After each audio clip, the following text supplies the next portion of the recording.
facts to guide us. You know, when I grew up in a very conservative church.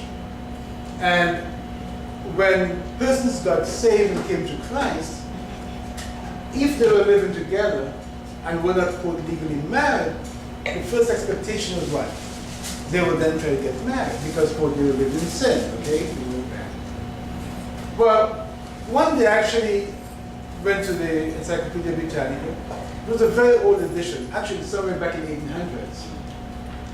And as I read about marriage, I realized that back in the 1700s, 1800s, 1600s, everybody who got married in Europe got married at common law. Okay? So there was no legal marriage back then. Everybody got common law. So when you talk about common law, we don't want a marriage. Is it common law marriage or just common law quote being in sin? So if as a young boy I began to realize, wow, you know, what I've been thinking, what I've been told wasn't the complete truth. There were other issues to actually look at itself. So whenever I talk, I'm very Socratic. I like to engage discussions. I want to stimulate the way that we train, how we comprehend. That's what I hope to do tonight. And if I leave you more confused than you came in on the topics, then I've achieved my goal, okay? So there's no doubt about that. So I leave you more confused than we've done something. So, lust, infidelity, human instinct, personal choice.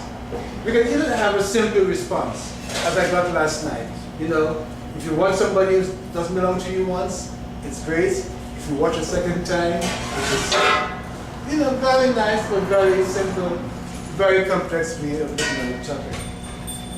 And so as we look at issues, when we look at the different terminologies, we have to know how do we operationalize, how do we deconstruct lust, how do we deconstruct human instinct, how do we deconstruct infidelity. Those are very key components that we have to really address. We have to look at the etymology. Words, the origin of words, the history of words. Words in themselves have no intrinsic meaning. You know, what they denote, what they connote, changes. That's why the dictionary is always updated. So, especially when you look at lust itself, you're going to actually see some historical components and the antecedents of the word itself, what it actually means. When we look at words also too, we have to be able to contextualize from a social perspective. To realize that a statement might be true, but not accurate. And that's a very important distinction. A statement might be true, but not accurate. So if in a relationship with someone says, well, you know, it was raining 2 days ago, and I didn't come to see you. Now, it raining 2 days ago might be a very true statement, but within the context that is given, it would be inaccurate. So many times we don't realize that divergence and the similarity between those two concepts, but very important. So, you also have to understand the legal context of any topic that we cover. For example, I grew up in Dominica, and back then, you could only get married between 6 a.m. and 6 p.m. Again, the legacy of slavery. You wanted to control slaves, and so there could be no nighttime, you know, marriage or so. So when people would get married at 5 o'clock and they were running late, either the bride or the groom, there was always that concern by the minister, is it going to be a legal wedding? Again, legal issues help determine and define how we conceptualize different aspects of life. I'll never forget when I was in Jamaica in my first degree. A couple went to a Baptist church, had a very large wedding. But somehow along the way, either the license to get married had expired, or they forgot to get one. So the minister pronounced them man and wife. And they went on to live happily ever after. Only that 2 months later on, it became known that there was no license that expired. So the question was, were they married? Well, what had to happen? The parliament in Jamaica had to convene and pass a bill to see that if they still wanted to be married, they would be recognized as being married from that date of the wedding. So, when are you married? You know, I've married several people over the years. When I say I pronounce you man and wife, is that when you get married? So those are very key issues, and we have to be able to discriminate those issues.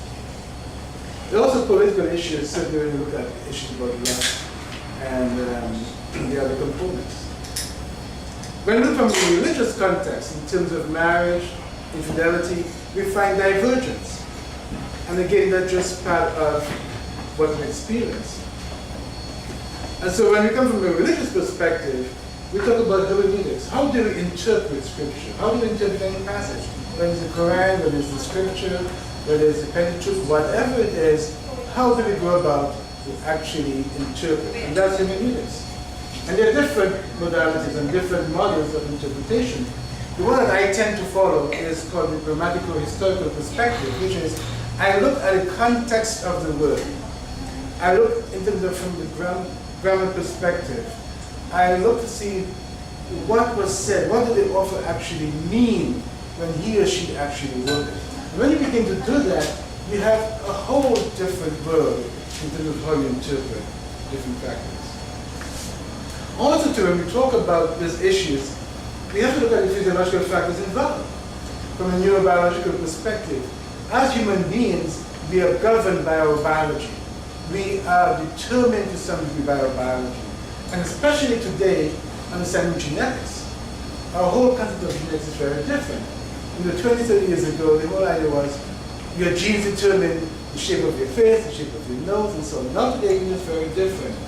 All aspects of our life, our behaviors are determined and influenced a lot by genetics. So when you begin to understand that whole perspective, it has a lot more issues.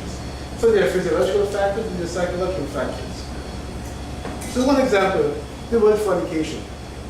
You know, I was at a meeting some time ago, and this young boy, he was a senior in high school, he said, what does the word fornication mean?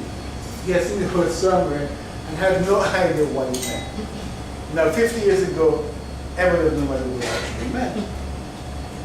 Well, for so many people, fornication means penile vaginal penetration. In a typical church setting, that's how it is circumscribed. You have intercourse, and that's what fornication is. A couple years ago, there was quite a bit of discussion about oral sex. I had a young lady, very well educated, with a master's degree, and she says, well, is oral sex really sex? Because again, persons who grew up in a typical church just saw fornication as intercourse, but not as oral sex or anything else and so on. But then, what does the word itself actually mean? That's one of the big issues right now, because a lot of abstinence programs, young kids who are in these abstinence programs, we find a big increase in terms of the amount of oral sex they're now engaging in. Because the whole concept of the word fornication is still reserved for what? For having sexual penile vaginal intercourse. But the word fornication when used in the Bible, porneia, just means unlawful sexual relations. It doesn't specify whether it's going to be intercourse, whether it's oral sex, it doesn't specify anything at all. But the church has taken words and actually made us come from one perspective. And as intelligent persons, we have to look beyond it. Also to the word that's in fornication, where it also means idolatry. You know, if you follow after idols, the same word porneia is used. You know, so what does the word porneia mean in terms of actually implementing? So when you begin to actually look at words, you begin to understand that things are much more complex than what we tend to believe. So let's look at the first construct, lust. The title is lusting. So the first question is lust and lusting the same? Is there a different denotation between the two? And I think that there is. Yes, it's more than just being a noun and one being a verb. And we'll come back to that.